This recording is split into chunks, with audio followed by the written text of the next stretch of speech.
नमस्कार दोस्तों, आज हम देखेंगे पाठ्यक्रम। पाठ्यक्रम का क्षेत्र और उसका महत्व। तो सबसे पहले देखेंगे कि पाठ्यक्रम है क्या।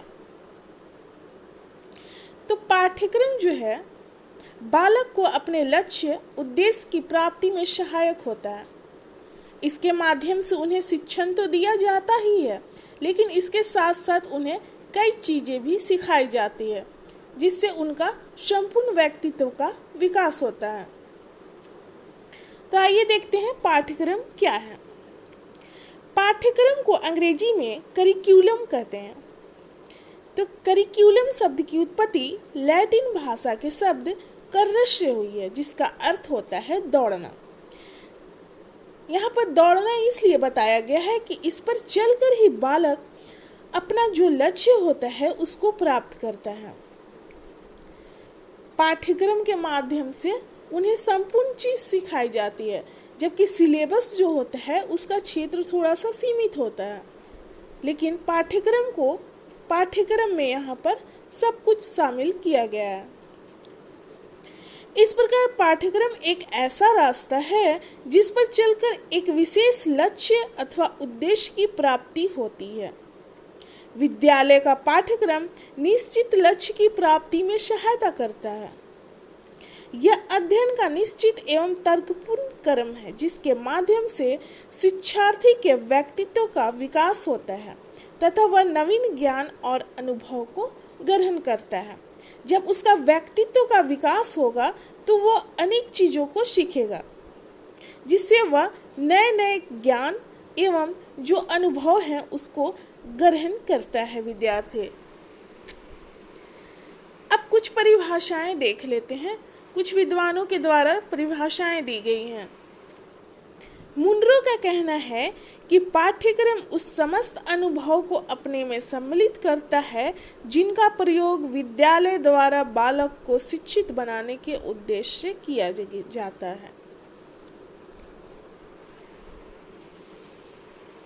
जबकि फ्रोबेल का कहना है कि पाठ्यक्रम को संपूर्ण मानव जाति के समूचे ज्ञान और अनुभव का सार समझना चाहिए। यहाँ एनन का कहना है कि पाठ्यक्रम पर्यावरण में होने वाली क्रियाओं का योग्य है, यानी कि पर्यावरण में जो भी क्रिया होती है उसका योग्य है पाठ्यक्रम। क्रो एंड क्रो का कहना है कि पाठ्यक्रम शिक्षार्थी के उन समस्त अनुभव को सम्मिलित करता है जो उस कार्यक्रम के अंतर्गत आते हैं, जिससे उनका मानसिक, शारीरिक, भावात्मक, सामाजिक, आध्यात्मिक और नैतिक विकास में सहायता मिलती है विद्यार्थी को। ये अनुभव चाहे उस विद्यालय के अंदर हो या बाहर हो। मुदालियर आयोग का कहना था कि पाठ्यक्रम वह है जो छात्र के जीवन के प्रत्येक बिंदु को स्पष्ट करता है, यानी कि यहाँ पर छात्र के जीवन के से जुड़ा हुआ है। आइए देखते हैं पाठ्यक्रम का क्षेत्र, इसका स्कोप क्या है। पाठ्यक्रम का क्षेत्र से अभिप्राय प्राय उन क्षेत्रों से है जिसमें यह रहकर कार्य करता है। कुछ वर्षों से इसके क्षेत्रों में लगातार वृद्धि होती जा रही है, जिसमें पहला है अच्छा पाठ्यक्रम अनुभव की संपूर्णता प्रदान करता है, यानी कि जो अनुभव है बालक के उसके विकास में सहायक होता है पाठ्यक्रम। पाठ्यक्रम का क्षेत्र असीमित होता है, यहाँ पर सीमित नहीं होता है, लिमिट नहीं होता है। इसमें सिलेबस को लिमिट में रखा जाता है, जबकि पाठ्यक्रम में सभी चीज़ों को शामिल किया जाता है जिससे बालक का व्यक्तित्व का विकास हो अच्छे तरीके से। यह विभिन्न विषय को ही नहीं बल्कि दूसरी क्रियाएं जो कि स्कूल में होती हैं को भी अपने में सम्मिलित करता है। बच्चे के व्यक्तित्व के सभी पक्षों को पाठ्यक्रम में सम्मिलित किया गया है। अधिकारियों द्वारा प्रस्तुत किए गए सभी विषय, विभिन्न क्रियाएं जैसे खेल, वाद विवाद प्रतियोगिता, कविता पाठ प्रतियोगिता आदि पाठ्यक्रम के क्षेत्र में आते हैं। यहाँ पर खेल वाद विवाद जितनी भी कंपटीशन होते हैं सबको इसमें शामिल किया गया है ताकि बालक के संपूर्ण व्यक्तित्व का विकास हो। प्रार्थना सभा से आरंभ किया जाता है। विद्यार्थी द्वारा दिए गए विचार, किसी एक द्वारा पढ़े गए संक्षिप्त समाचार, सामूहिक व्यायाम, ये प्रार्थना के समय का है जो चीज़ कराया जाता है। भोजनावकाश में इकट्ठे भोजन खाना, लाइब्रेरी में पढ़ाई का निरीक्षण, आंतरिक और बाहरी खेल, पिकनिक, छुट्टियों में घूमना फिरना आदि को सभी को ये पाठ्यक्रम में शामिल किया जाता है। यहाँ पर सब कुछ हो गया, व्यायाम हो गया और आदि चीज़ें देख लीजिए। ये सभी क्रियाएं स्कूल के अंदर या बाहर होती है।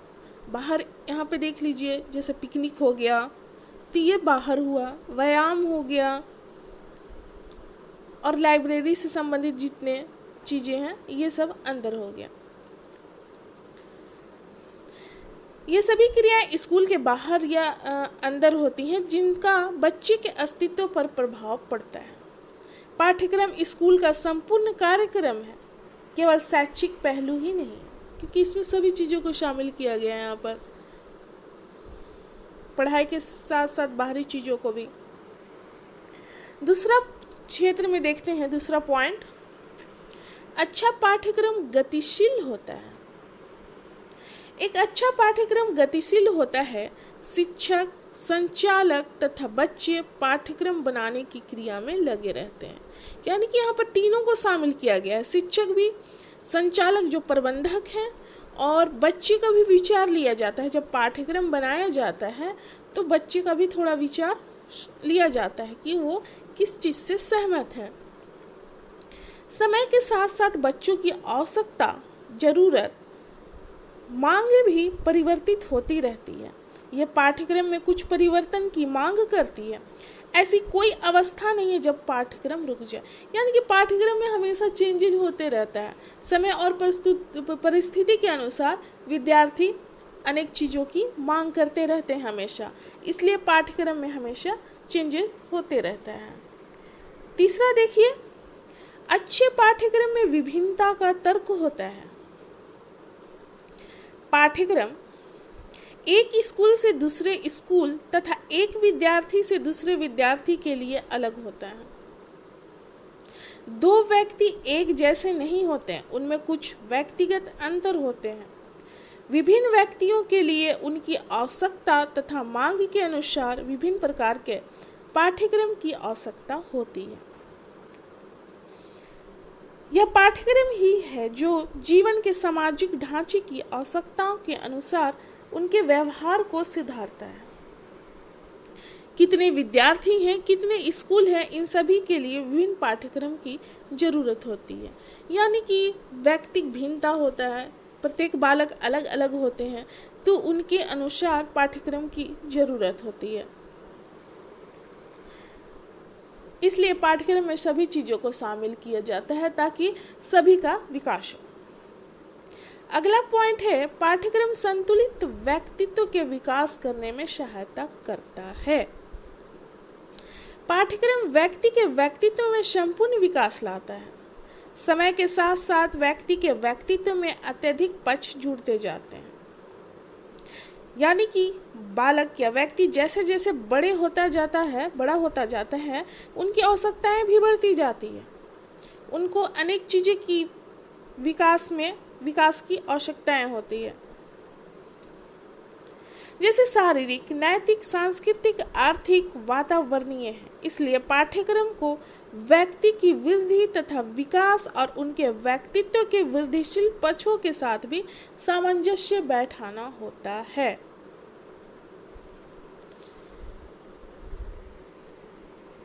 यानी कि बालक और व्यक्ति जैसे जैसे बड़ा होता जाता है, उनकी आवश्यकताएं बढ़ती है और पाठ्यक्रम का भी उद्देश्य उनके बीच सामंजस्य बैठाना होता है। इसलिए इस पक्ष से ही पाठ्यक्रम का क्षेत्र असीमित बनता जा रहा है, यानी कि इसका कोई लिमिट नहीं है। विज्ञान, तकनीक तथा अनुसंधान के क्षेत्र में आज की उन्नति ने पाठ्यक्रम के क्षेत्र में पाठ्यक्रम के पुनर्गठन को अनिवार्य बना दिया है। तो ये था पाठ्यक्रम का क्षेत्र, यानी कि पाठ्यक्रम का क्षेत्र में देखिए कि इसका महत्व, उद्देश्य जितना भी है ये बढ़ता ही जा रहा है, क्योंकि पाठ्यक्रम जो है वो संपूर्ण व्यक्तित्व के विकास में सहायक होता है, इसलिए इसका क्षेत्र का भी डिमांड बढ़ता जा रहा है। अब महत्व देखते हैं, इंपॉर्टेंस देखते हैं। पाठ्यक्रम का महत्व क्या है? पहला तो देखेंगे कि शैक्षिक उद्देश्य की प्राप्ति में ये सहायक है। तो किस प्रकार सहायक है उसको हम विस्तार से देखते हैं। प्रत्येक अवधारणा का निर्माण कुछ निश्चित उद्देश्य की पूर्ति के लिए किया जाता है। उद्देश्य के अभाव में कोई भी प्रक्रिया सही मार्ग पर नहीं चल सकती है, क्योंकि हर एक चीज का कोई ना कोई टारगेट रहता है, और जब टारगेट रहेगा तभी आप उसको प्राप्त करने के लिए अच्छे तरीके से चल सकते हैं। अगर बालक के सामने कोई भी उद्देश्य ना हो तो वह किसी भी काम को अच्छे तरीके से नहीं कर सकता है। आगे देखते हैं, बिना उद्देश्य के चलने वाली शिक्षण प्रक्रिया ठीक उसी प्रकार होती है जैसे पतवार के बिना नाव, यानी कि कोई उसका लक्ष्य ही नहीं है। पतवार के बिना जब नाव चलता है तो उसे डूबने का भी डर रहता है, यानी कि उसका जो लक्ष्य है, नाव का जो लक्ष्य होना चाहिए इस पार से उस पार की ओर जाने के लिए, वो लक्ष्य प्राप्ति नहीं हो पाता। तो इसी तरह शिक्षण का यहाँ पर लक्ष्य जो होता है बालक को संपूर्ण व्यक्तित्व का विकास करना, तो वो प्राप्ति नहीं होगी। इन उद्देश्यों को प्राप्त करने में पाठ्यक्रम ही सहायता करता है। यह एक ऐसा साधन है जिसके माध्यम से हम शैक्षिक उद्देश्य की प्राप्ति के लिए प्रयत्नशील रहते हैं तथा उपयुक्त पाठ्यक्रम के अभाव में शिक्षण के उद्देश्य प्राप्त करने के बारे में कल्पना नहीं की जा सकती। अगर पाठ्यक्रम नहीं रहेगा आपके समकक्ष तो आप किसी भी शिक्षण उद्देश्य की प्राप्ति नहीं कर सकते हैं। दूसरा है शिक्षण सामग्री के निर्धारण में सहायक। प्रत्येक विद्यालय में शिक्षा व्यवस्था को सुचारू रूप से चलाने के लिए समय सारणी का निर्माण किया जाता है, जिसके अंतर्गत प्रत्येक विषय के लिए निश्चित समय का आवंटन किया जाता है। यानी कि आप देख लीजिए, सब्जेक्ट के अनुसार टाइम बटा हुआ रहता है कि इस घंटे इतने टाइम के बीच ये सब्जेक्ट पढ़ाई होगी, इतने टाइम के बीच ये पढ़ाई होगी। इस प्रकार प्रत्येक विषय एवं विषय वस्तु का शिक्षा प्रक्रिया में विशेष महत्व है। जब तक शिक्षक व शिक्षार्थी विषय वस्तु या अध्ययन वस्तु से अनभिज्ञ रहते हैं तथा इस बात का उन्हें ज्ञान नहीं होता कि उन्हें क्या पढ़ना है, तब तक वे अपने उद्देश्य के प्राप्त करने की दिशा भी प्राप्त नहीं कर सकते हैं। इसलिए संपूर्ण जानकारी होना जरूरी है पाठ्यक्रम के माध्यम से कि उनको क्या पढ़ना है और क्या चीज़ नहीं पढ़ना है।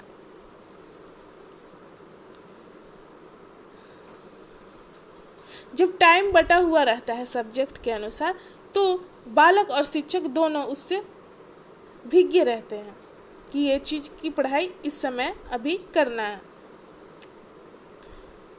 इस प्रकार पाठ्यक्रम ही संपूर्ण शिक्षण सामग्री के निर्धारण में सहायक होता है। तीसरा नंबर है शिक्षण विधियों के निर्धारण में सहायक। सफल शिक्षण के लिए यह आवश्यक है कि उच्च शिक्षण विधि का ज्ञान हो।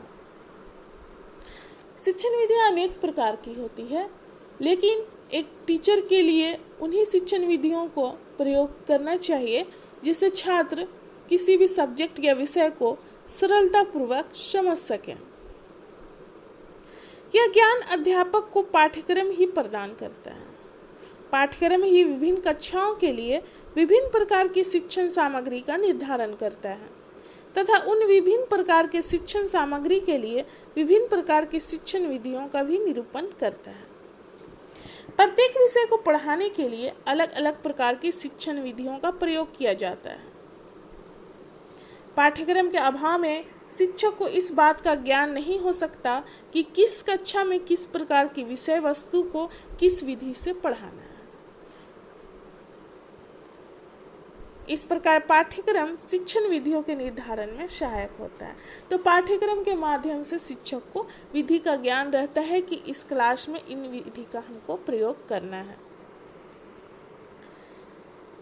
अगला है विषय सामग्री के विभाजन में सहायक। पाठ्यक्रम ही विषय सामग्री का निर्धारण करता है, साथ ही साथ इस बात का भी निर्धारण करता है कि वह विषय वस्तु विभिन्न स्तर के अनुरूप किस प्रकार की है। पाठ्यक्रम छोटी कक्षाओं के लिए सरल और रोचक विषय वस्तु का सुझाव देते हैं, क्योंकि छोटी कक्षा में छोटे बच्चे होते हैं और जब तक विषय सरल और रुचिपूर्ण नहीं होगा वो पढ़ने में मन नहीं लगा सकते हैं। माध्यमिक कक्षा के लिए तर्कपूर्ण व ज्ञानवर्धक अध्ययन वस्तु का निर्देशन करते हैं।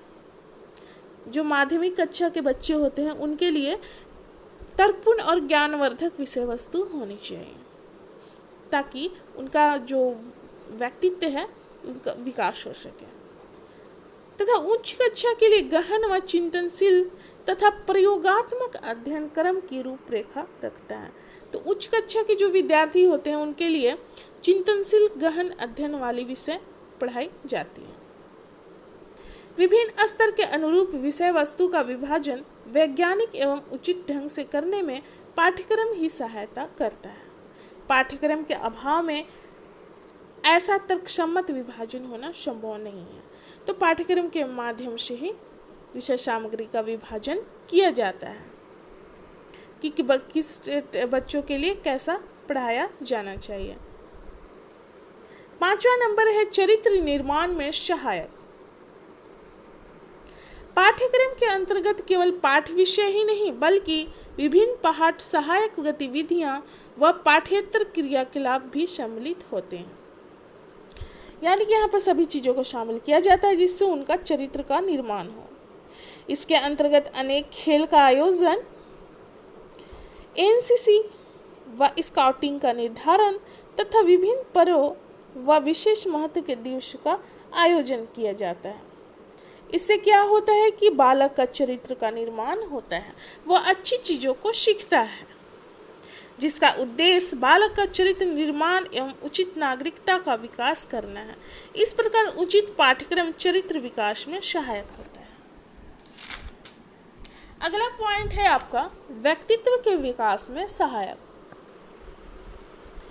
बालक के व्यक्तित्व का सर्वांगीण विकास करना शिक्षा के प्रमुख उद्देश्यों में से एक माना जाता है। इस उद्देश्य को प्राप्त करने में पाठ्यक्रम अपना पूर्ण योगदान करता है। व्यक्तित्व के विभिन्न पहलू होते हैं, जैसे शारीरिक, मानसिक, सामाजिक, बौद्धिक, नैतिक, आध्यात्मिक, व्यावसायिक तथा सांस्कृतिक आदि। पाठ्यक्रम विभिन्न खेल कूद की प्रवृत्ति द्वारा शारीरिक विकास करता है। उचित विषय के अध्यापन निरूपण द्वारा मानसिक व बौद्धिक विकास करता है।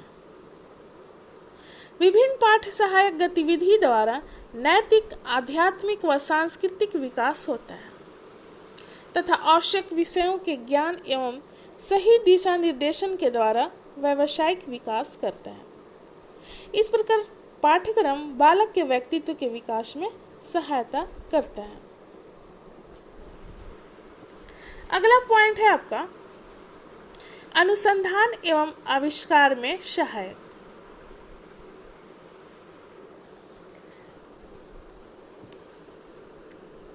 यहाँ पर पाठ्यक्रम जो है केवल अध्ययन वस्तु तक ही सीमित ना होकर एक व्यापक अवधारणा है, यानी कि इसका क्षेत्र बड़ा है। वर्तमान पाठ्यक्रम में बालक को केंद्र बिंदु बनाकर भावी जीवन की तैयारी के उद्देश्य से सभी आवश्यक कार्यक्रमों को संगठित किया जाता है। बालक को भावी जीवन के लिए तैयार किया जाता है ताकि वो खुद आत्मनिर्भर बन सके, दूसरे पर आश्रित ना हो सके। यह जीवन के सभी पक्षों को प्रभावित करके उनके संतुलित विकास में सहायता करता है। पाठ्यक्रम उन अनुभव, क्रियाओं तथा जीवन की उन परिस्थितियों का योग है जिनके माध्यम से बालक ज्ञान अर्जित करता है। पाठ्यक्रम उच्च स्तर पर छात्रों को अनुसंधान एवं नित्य नवीन खोज करने के लिए विषय वस्तु, क्षमता एवं पूर्ण सहयोग प्रदान करता है।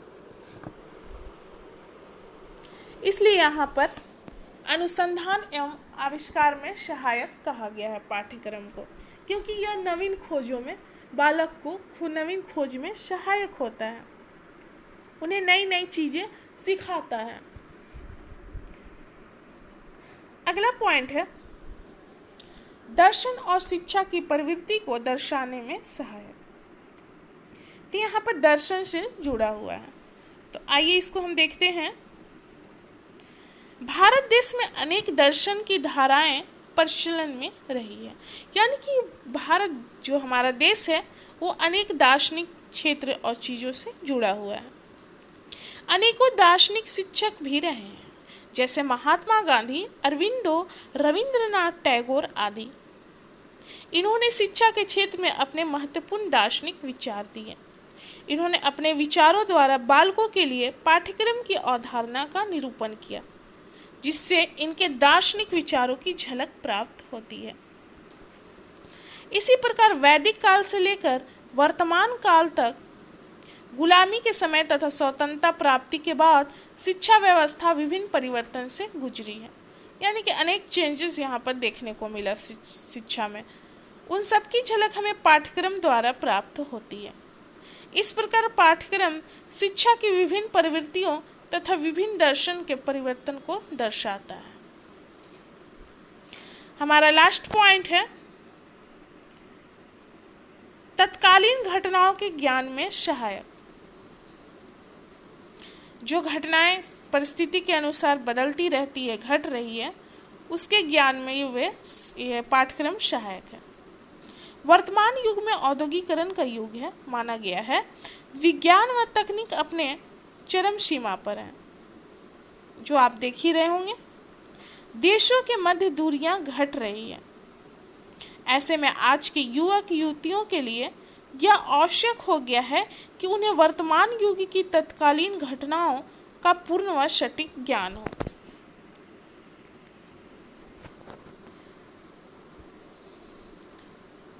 बालकों को जो तत्कालीन घटनाएं घट रही हैं, क्या हो रहा है, उन चीज़ों का ज्ञान होना जरूरी है। इस उद्देश्य की प्राप्ति वर्तमान पाठ्यक्रम के द्वारा ही की जा सकती है। पाठ्यक्रम के द्वारा बालक को प्रत्येक भौतिक व सामाजिक परिस्थितियों से परिचित कराया जाता है, ताकि बालक अपने आप को तेजी से बदलते हुए भौतिक परिवेश में ढाल सके तथा भावी जीवन के लिए तैयार होकर अपने देश व समाज को सक्षम बना सके। तो पाठ्यक्रम का यहाँ पर उद्देश्य जो है वो बालक को, छात्र को तत्कालीन घटनाओं के ज्ञान से अवगत कराना होता है कि समाज में क्या घटनाएं घट रही हैं, उन चीज़ों से अवगत कराना और उनको ज्ञान देना। पाठ्यक्रम का संपूर्ण शिक्षा प्रक्रिया में अपना एक विशिष्ट महत्व है। पाठ्यक्रम के द्वारा ही शिक्षण अधिगम की प्रक्रिया सुचारू रूप से चलती रहती है। इसके अभाव में ऐसा संभव नहीं है।